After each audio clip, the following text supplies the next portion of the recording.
दर्शकवृन्द नमस्कार। नेपाल टेलिभिजनद्वारा सञ्चालित कार्यक्रम दलित सवालमा यहाँलाई हार्दिक स्वागत छ। विभेद विरुद्धको हाम्रो अभियान कार्यक्रम दलित सवाल नेपाली समाजको कलङ्क जाति विभेद अन्त्य गर्ने सवालमा एक वैचारिक अभियान हो। यस कार्यक्रममा हामी नेपाली समाजमा कलङ्कको रूपमा रहेको जातिवादलाई कसरी अन्त्य गर्ने र सबै नागरिकलाई कसरी समानता र सहअस्तित्वको व्यवहार पूर्ण समाज कसरी निर्माण गर्न सक्ने त्यो विषयमा हामी छलफल गर्ने गर्दछौँ।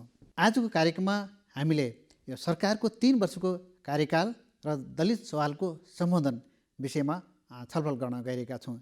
यो अवधिमा सरकारले वास्तवमा दलित समुदायको विकासको लागि नीतिगत सवालमा कार्यक्रम सवालमा के कस्तो राम्रो अभ्यासहरू भएका छन्, समस्याहरू के छन् र यसलाई अझ राम्रो बनाउन र दलित समुदायलाई एउटा नागरिकको रूपमा रूपान्तरण गर्न अब कसरी अगाडि बढ्नुपर्छ भन्ने विषयमा हामी छलफल गर्न गइरहेका छौँ।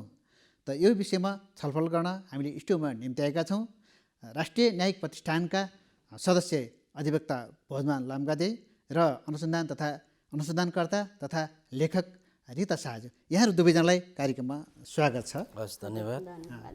अहिले सरकारले 3 वर्ष कार्यकाल पुरा गरेको छ र वास्तवमा यो कार्यकाल चाहिँ सिङ्गो समाजको लागि, त्यसमध्ये भन्ने दलित समुदायको लागि धेरै महत्त्वपूर्ण छ। संविधान निर्माणको कुराहरू आइरहेछन्। त अहिले हेर्दाखेरि चाहिँ वास्तवमा यो दलित समुदायको बारेमा यो विज्ञहरूको टिप्पणी के छ भने राज्यलाई सबैभन्दा बढी दिने दलित समुदाय तर राज्यबाट सबैभन्दा थोरै फाइदा लिने दलित समुदाय भन्ने यो एङ्गलबाट पनि छलफल भइरहेछ। तब आजको छलफलमा यसै विषय हामी जोड्न चाहन्छौँ। सर्वप्रथम अधिवक्ता भोजमान लामगादीज्यू, यहाँलाई मेरो जिज्ञासा, वास्तवमा अहिले यो संविधान जारी भइसकेपछि मौलिक हक सम्बन्धी जुन व्यवस्था छ त्यस अन्तर्गत दलित समुदायको हकहितको लागि राज्यबाट के कस्ता कानुन निर्माण गरेको छ, प्रकाश पार्दिनुहोस् न। धन्यवाद चक्रमान सर। वास्तवमा 62-63 सालको जनआन्दोलन पश्चात संविधान सभाबाट नयाँ संविधान जारी भएको छ र नयाँ संविधानले सङ्घीय लोकतान्त्रिक गणतन्त्रलाई स्थापित गर्दै राज्यको पुनर्संरचना गरेको छ र समाजमा पछाडि परेका उत्पीडित, दलित, पिछडा वर्ग, मधेस, महिला र पिछडिएको क्षेत्रहरू समेतको सामाजिक विकासमा समान हैसियत बनोस्, राज्यमा समानुपातिक उहाँहरूको प्रतिनिधित्व बनोस् र सबै क्षेत्रलाई समेटेर सामाजिक न्यायको प्रतिनिधित्व गर्न सकियोस् भन्ने हिसाबले संविधानमा मौलिक हकहरू बढेर गएको छ, मौलिक हकहरू स्थापित गरिएको छ र यो संविधान अहिले कार्यान्वयनको चरणमा रहेको छ। अब संविधान अन्तर्गत जुन बन्नुपर्ने कानुनहरू, विशेष गरी संविधानको मौलिक हकलाई कार्यान्वयन गर्नको लागि 17वटा नयाँ कानुनहरू आवश्यकता अनुसार र केही पुरानो कानुनहरूलाई, पुरानो ऐनहरूलाई संशोधन गरेर जारी भएका छन्। त्यसकारण मौलिक हक कार्यान्वयनको लागि संविधान अन्तर्गत अहिले 17वटा ऐनहरू चाहिँ कार्यान्वयनमा रहेको कुरा म जानकारी गराउन चाहन्छु। संविधानको धारा 40सँग जोडिएर कुन कुन ऐनहरू बनेको होला त्यसमा अहिले विशेष गरी दलितको हकमा कुरा गर्दाखेरि धारा 24 र धारा 40 यसलाई मुख्यतः दलित समुदाय लक्षित मौलिक हकमा व्यवस्था गरिएको छ। धारा 24ले जातीय विभेद तथा छुवाछुत विरुद्धको अधिकार र धारा 40ले दलितको अधिकार भनेर चाहिँ व्यवस्था गरेको छ र विशेष गरी अब 24ले छुवाछुत विरुद्धको हक स्थापित गर्न अहिले छुवाछुत ऐन 2068 जातीय विभेद तथा छुवाछुत कसुर सजाय ऐन, अहिले संशोधित नाम जातीय विभेद तथा अन्य सामाजिक अपराध कसुर तथा सजाय ऐन 2068 कार्यान्वयनमा रहेको छ। त्यस्तै गरेर शिक्षा ऐन कार्यान्वयनमा रहेको छ र आवासको अधिकार सम्बन्धी ऐन कार्यान्वयनमा रहेको छ, सामाजिक सुरक्षा ऐन कार्यान्वयनमा रहेको छ र यस्ता अन्य थुप्रै निजामती सेवा ऐन कार्यान्वयनमा रहेको छ।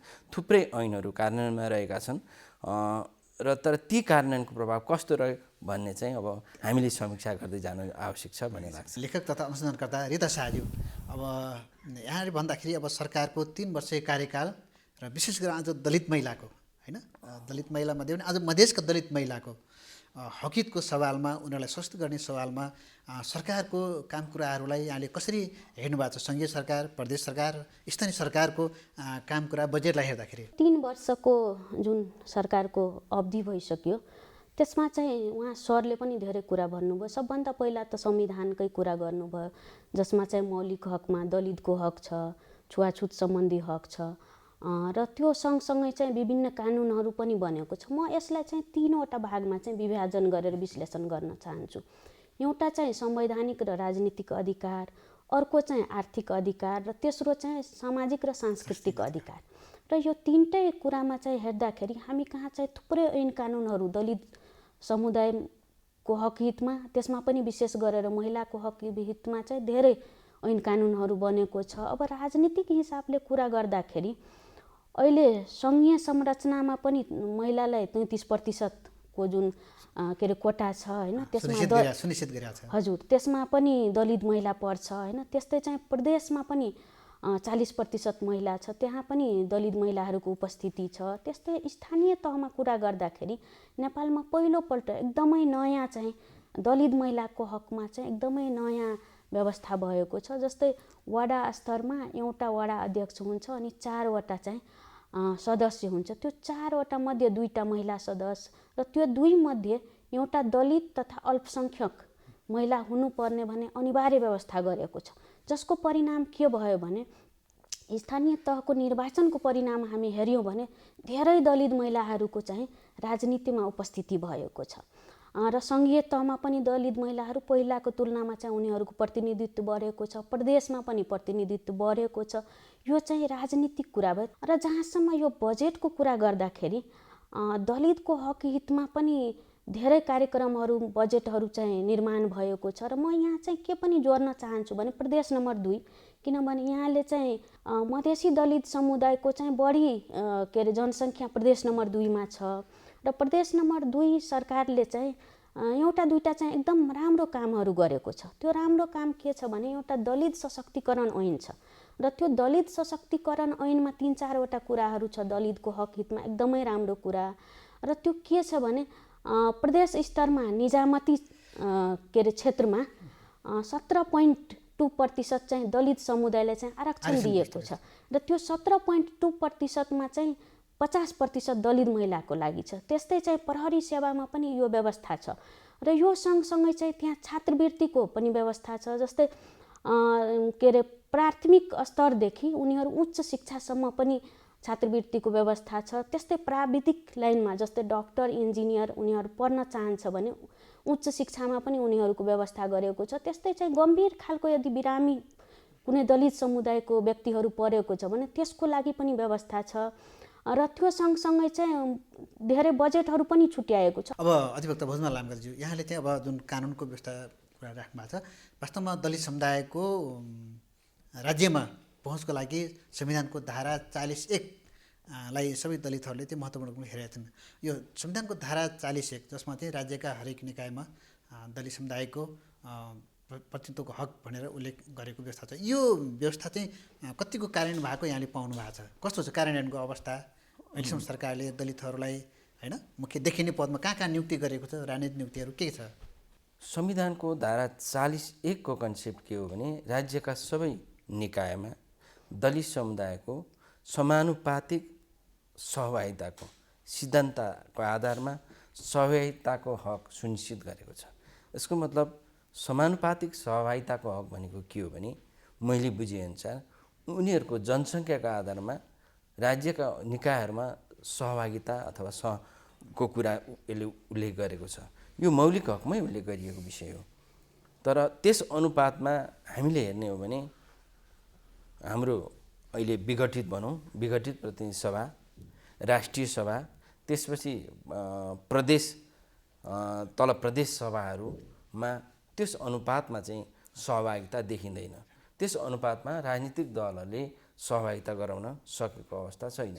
जस्तो उहाँले एउटा महत्त्वपूर्ण कुरा अघि भन्नुभयो, यो पनि एउटा उपलब्धिको रूपमा लिनुपर्छ। जस्तो अहिले स्थानीय तह निर्वाचन ऐन 2073 अनुसार प्रत्येक वडा सदस्यहरूमा 1जना दलित महिला अनिवार्य गर्यो। त्यो अनिवार्य गरेको कारण 3675 जस्तो लाग्छ मलाई। त्यति धेरै महिलाहरू चाहिँ निर्वाचित भएर आउनुभयो। यो एउटा हामीले उल्लेख्य मान्नुपर्छ प्रतिनिधित्वको हिसाबले। तर त्यो प्रतिनिधित्व कतिको निर्णायक हो त भन्ने सवाल चाहिँ यो गम्भीर हो। किनभने एउटा स्थानीय तहको वडा सदस्यको भूमिका के रहन्छ हैन, र यो हामीले छलफल गर्नुपर्ने विषय हो।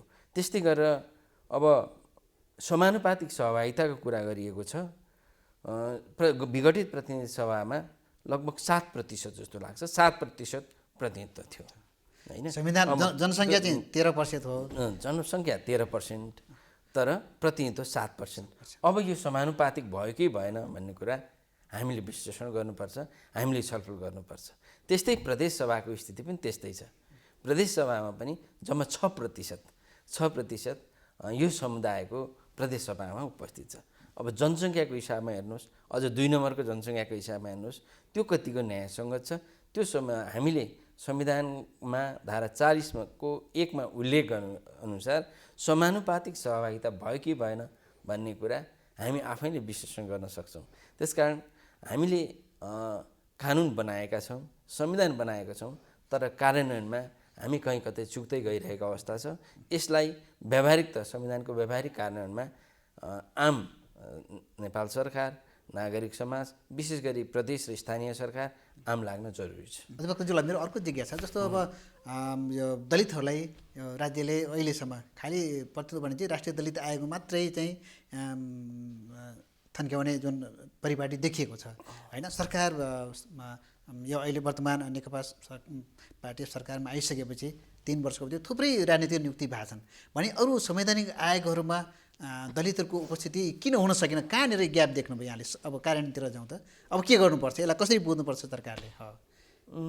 मलाई यस्तो लाग्छ, वास्तवमा यो संवैधानिक आयोगहरू र राज्यका अरू निकायहरू पनि छन्, विभिन्न विकास समितिहरू छन्, कूटनीतिक नियोगहरू छन्। कूटनीतिक नियोगमा एकजना दलित समुदायबाट नियुक्तिको लागि सिफारिस हुनुभएको छ भन्ने मैले बुझेको छु। संवैधानिक आयोगको कुरा गर्दाखेरि राष्ट्रिय दलित आयोग बाहेक अन्य आयोगमा दलित समुदायको उपस्थिति देखिन्न। जस्तो मानवाधिकार आयोग भनौँ, वास्तवमा दलित अधिकार मानवाधिकारभित्र पर्छ कि पर्दैन? सबभन्दा बढी चाहिएको मानवाधिकार आयोग, सबभन्दा मानवाधिकारकै विषय कुरा गर्दाखेरि, मानवाधिकारको विषय कुरा गर्दाखेरि दलित समुदायको अधिकार, मानव अधिकार चाहिँ गहन प्रश्न हो। किनभने दलित समुदायको जातीय विभेद तथा छुवाछुतको अधिकार भन्ने विषय पनि यो मानव अधिकारको विषय हो। तर तिनै समुदायको त्यहाँ प्रतिनिधित्व देखिँदैन।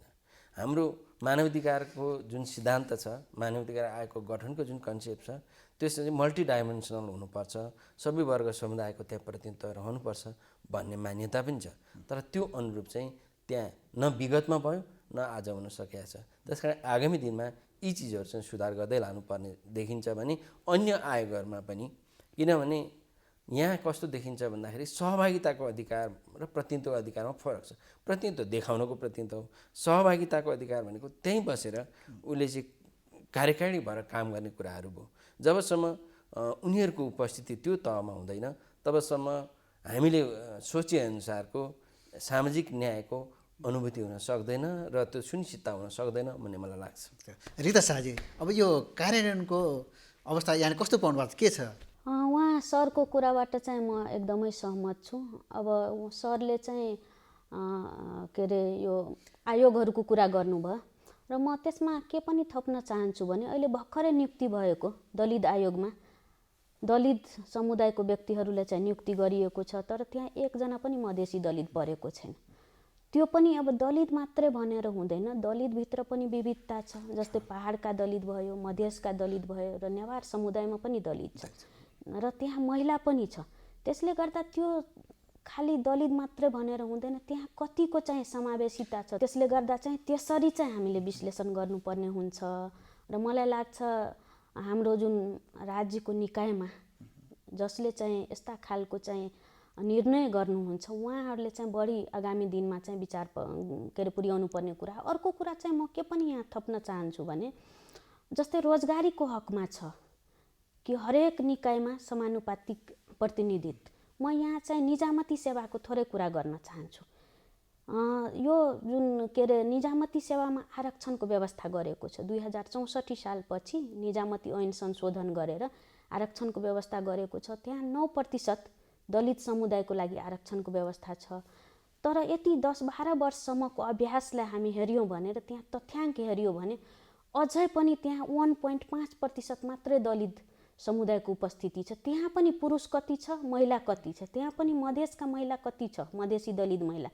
त्यसले गर्दा त्यो खालि हामीले ऐन कानुन मात्रै बनाएर हुँदैन।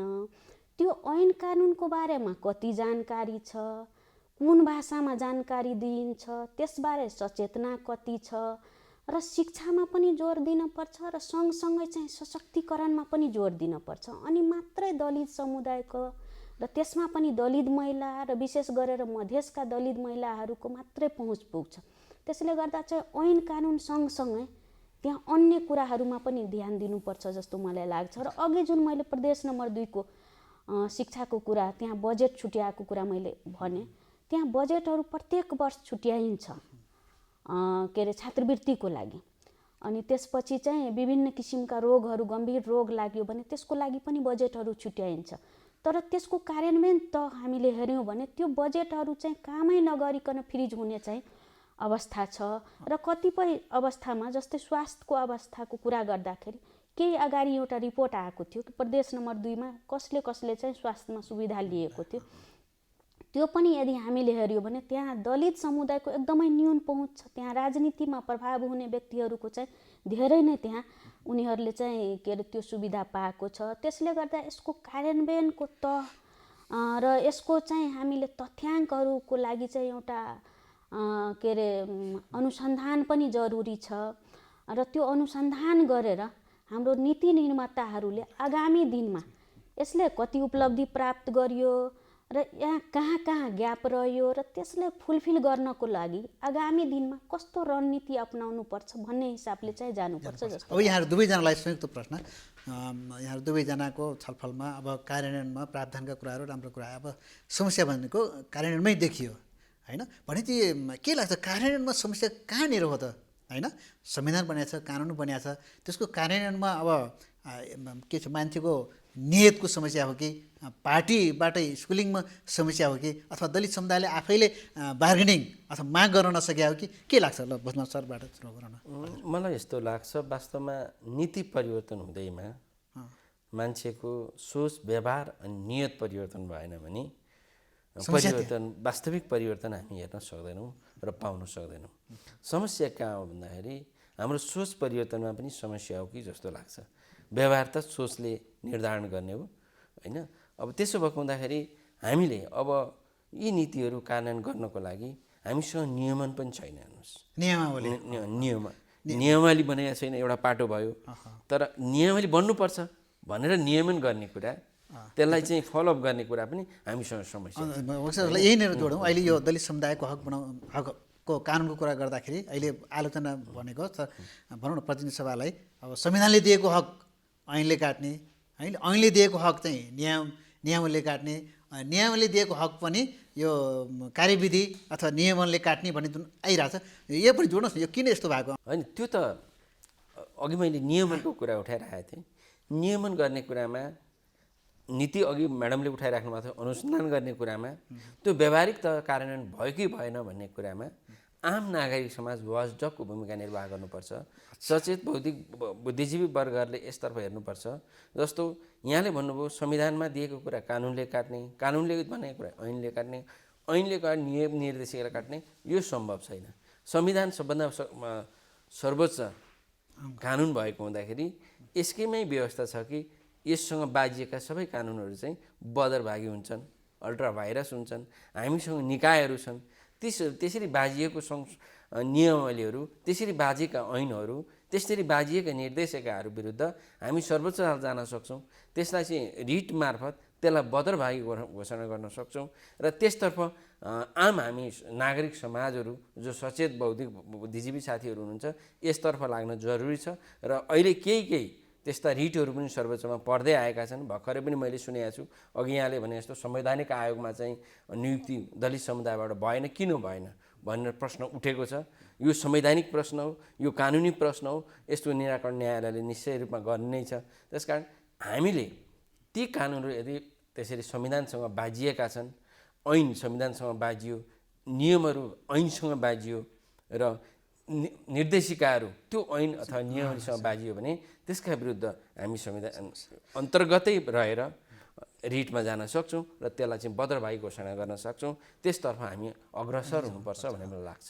भनेपछि वर्तमान सरकारको कार्यकालमा जुन संविधानमा व्यवस्था भएको छ, अब त्यसलाई कार्यान्वयनको लागि, संविधानलाई कार्यान्वयन गर्नको लागि चाहिँ हामी चाहिँ रिटलाई पनि उपयोग गर्नुपर्छ भन्ने। एक्ज्याक्टली हामी त्यो गर्न सक्छौँ। त्यो संविधानले नै हामीलाई त्यो अधिकार दिएको छ। मलाई चाहिँ के लाग्छ भने अब हामीले चाहिँ कुनै पनि काम गर्नको लागि चाहिँ संविधानले के व्यवस्था गरेको छ त्यो अनुसार चाहिँ कानुन बन्छ र त्यो कानुन चाहिँ एकदमै इमान्दारीपूर्वक चाहिँ लागू गर्नुपर्छ। जस्तो अघि नै यो दलित के हकमा चाहिँ 4-5वटा कुरा सरले भन्नुभयो। एउटा रोजगारीको त्यो चाहिँ कतिको लागू भएको छ त्यसमा चाहिँ काम गर्नुपर्छ। अर्को कुरा चाहिँ त्यसमा दलित समुदायको अवस्था पनि हामीले विश्लेषण गर्नुपर्छ र दलित समुदायको अवस्था हेर्दाखेरि आर्थिक रूपले एकदमै गरिब विपन्न चाहिँ उनीहरूको अवस्था छ। यहाँलाई मैले यहीँ जिज्ञासा राखेँ, मुख्य कुरा कार्यान्वयनमा समस्या कहाँनिर हो त भन्ने कुरा। राजनीतिक दल जो जनता दलितसँग पनि भोट मागेर उनीहरूले चुनाव जितेका छन् भनेपछि यसमा राजनीतिक दलहरू कति जवाबदेही हुनुपर्ने अथवा कर्मचारीहरू कति जवाबदेही हुनुपर्ने के लाग्छ? यसमा जाउन अलि त।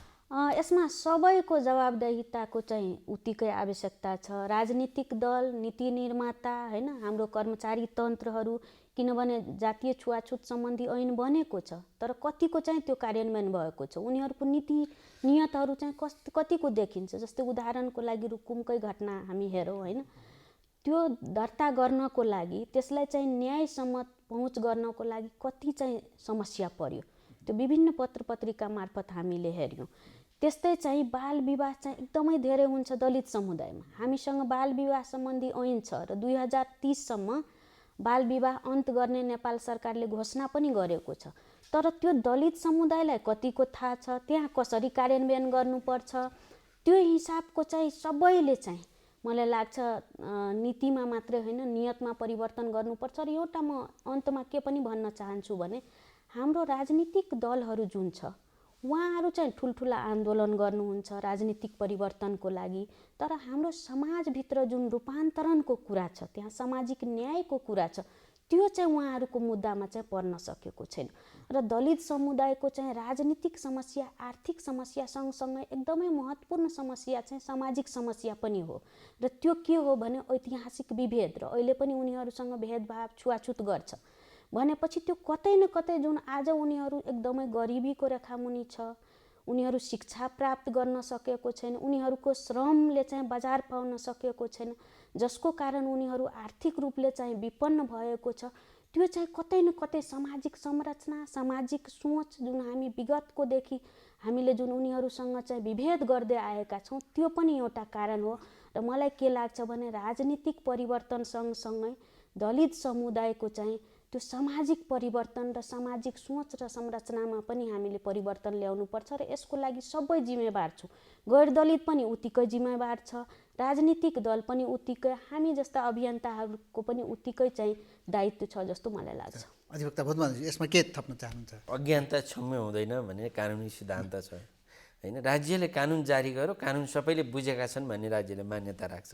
त्यसकारण त्यो कानुन कार्यान्वयन भएको छ कि छैन, सम्बन्धित सरकारवाला व्यक्तिसँग पुगेको छ कि छैन, यो पुर्याउने काममा राज्य र नागरिक समाज विशेष गरी जो सङ्घ संस्थाहरूको भूमिका अहम हुनसक्छ र कानुन कार्यान्वयन गर्ने निकायमा बस्ने मान्छेहरू बढी जिम्मेवार हुनुपर्छ।